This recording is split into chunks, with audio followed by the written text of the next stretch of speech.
If you're a self-taught dev, meaning you didn't go to a boot camp or you didn't go to college or some other kind of formal training, it can be really hard to know what's the next step that you need to take, and more importantly, what are the things that you need to avoid, or the mistakes that you need to not make in order to make sure that your career progresses the way that you want it to progress. As a self-taught dev myself, of course, I know the struggle that this is, and really, I think there's one main thing that you need to understand, or that you need to have in your corner, so to speak, in order to truly be successful as a self-taught dev. Don't forget, if you have a question that you'd like to ask or a topic that you'd like me to cover in an upcoming video, leave a comment below or head over to devmentordave.com and fill out the Ask Dave form.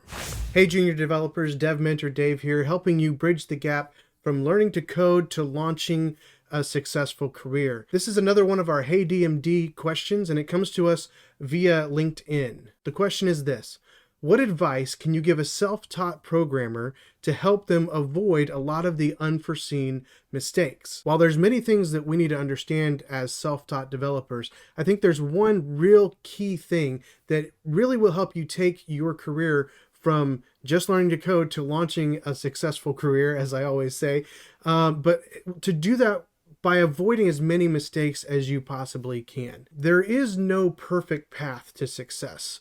The world of development is massive. There's many different avenues that you could go down just from a career standpoint. And so with so many options, there's obviously going to be even more options for success, depending on what it is that you're trying to do. So understanding that not everyone's path to success is going to be the same, we need to understand, how do we determine what that path to success looks like? And for me, the real key to that is mentorship. You need to be finding a mentor. And you're going to hear that a lot from me. I mean, that's the name of my YouTube channel, is Dev Mentor Dave, right? So obviously I'm really big on having a mentor. That's something that I didn't have as I almost said growing up, but as I was progressing in my career, I didn't have a mentor. I didn't have somebody that I could just lean on for advice and counsel and direction in my career path. Thankfully, along the way, I found different people at different times in my life, and that may be where you need to end up at the moment, is just finding somebody right now, and maybe it's somebody different in 3 years or 5 years down the road. But you need to constantly be looking for someone who can be a mentor in your life to help guide you. They're going to ask you questions that will help you answer, what does success look like for me? They're going to help you be the ones that look the direction that you're going, and have experience to be able to help you avoid some of the pitfalls, either that they have fallen into or that they've seen other people fall into. So finding a mentor is really the key to having success, especially in this issue of avoiding mistakes. Hey, if you find this information helpful, could you hit the like button for me? It helps me get this information to more people and hopefully help them on their journey to a successful career as well. It's important to remember that no one knows everything, especially in this world of development.